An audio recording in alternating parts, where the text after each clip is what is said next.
Yan, good morning, good morning. Ito po ang aming ganap ngayon. Si Ate Nadine. Ito, tapos na po siyang kumain. Tapos na po siyang kumain.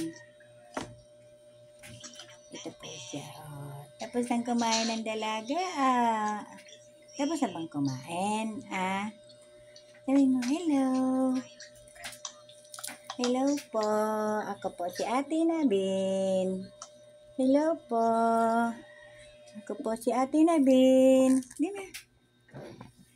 11 years old. Hello po. Yan, kausapin mo sila. Ay, hindi pala nakakapag. Sabi mo, hello. Ako po si Ate Nadine. Opo, 9 years old. Sabi, kausapin na. Dali. Sabi, hello. Dali, kausap na. Kausap na sila. Hindi po ito nakakapagsalita. Hindi po ito nakakaupo.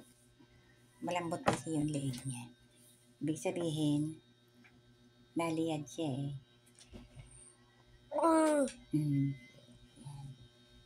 Hindi po niya kayang umupo ng ganyan lang po siya. Siya ay nakadapa lang yan.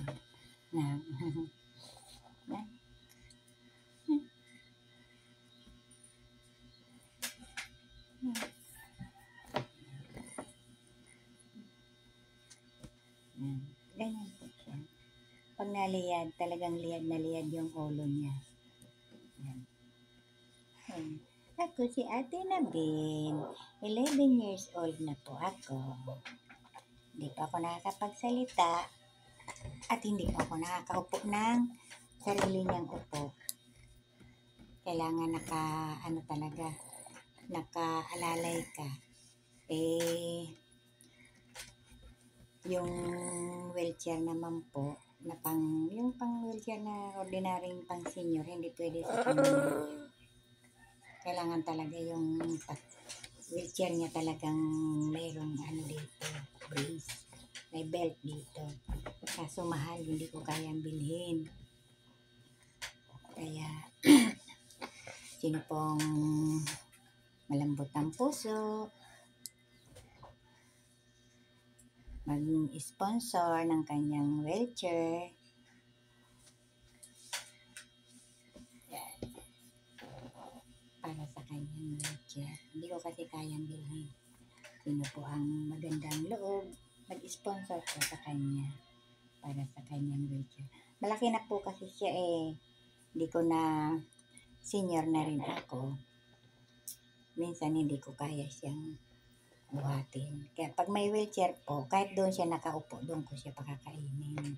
Hindi ko na siya bubuhatin. Bubuhatin ko na lang siya pag hihiga siya.